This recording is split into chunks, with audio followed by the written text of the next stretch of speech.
Real surgery start ಆಗ್ತದೆ.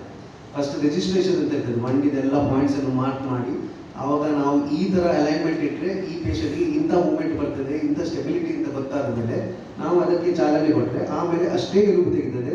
So ಮುಂಚಿನದಲ್ಲಿ ಇದನ್ನು compare ಮಾಡಿದ್ರೆ ಎಲುಬು ಕೂಡ ಕಮ್ಮಿ ತೆಗಿಲಿಕ್ಕೆ ಸಿಗ್ತದೆ. ಮುಂಚಿನ ಕನ್ವೆನ್ಷನಲ್ ಟಿಕ್ಕೆಯಾಗಿ ಇದಕ್ಕೆ ಎಲುಬು ಕೂಡ ಕಮ್ಮಿ ತೆಗಿಲಿಕ್ಕೆ ಸಿಗ್ತದೆ. ಸಾಫ್ಟ್ ಟಿಶ್ಯೂ ಅಂದರೆ ಕೆಲವೊಮ್ಮೆ ಹಾಕಿದ ಮೇಲೆ ಟೈಟ್ ಇರ್ತದೆ, ಆವಾಗ ನಾವು ಸ್ವಲ್ಪ ಮಾಂಸವನ್ನು ರಿಲೀಸ್ ಮಾಡ್ತೇವೆ, ಅದೆಲ್ಲ ಇದರಲ್ಲಿ ಬಹಳ ಕಮ್ಮಿ ಬೀಳ್ತದೆ. ಆ ಕಾರಣದಿಂದ ಅವರಿಗೆ ನೋವು ಕಮ್ಮಿ ಆಗ್ತದೆ, hospital recovery, patient recovery fast ಆಗ್ತದೆ, ಸ್ಟೇ ಕೂಡ ಕಮ್ಮಿ ಆಗ್ತದೆ, ಹಾಸ್ಪಿಟಲ್ ಸ್ಟೇ.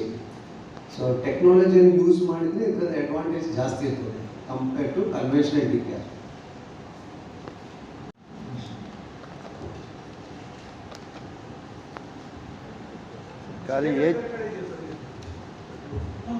ಇದು ಈಗ ಈ ರೋಬೋಟಿಕ್ ಸಿಸ್ಟಮ್ಸ್ಗಳು ಬಂದು ಸ್ವಲ್ಪ ಟೈಮ್ ಆಗಿದೆ, ಇದೆ ಬೇರೆ ಕಡೆ ಕೂಡ ಇದೆ ಇದು ಹೊಸ.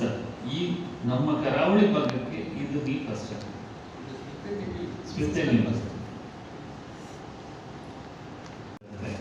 ಇದು ಮೋಸ್ಟ್ ಅಡ್ವಾನ್ಸ್ಡ್ ರೋಬೋಟ್. ಇದು ಇಲ್ಲಿ ಮಾತ್ರ ಇರೋದು.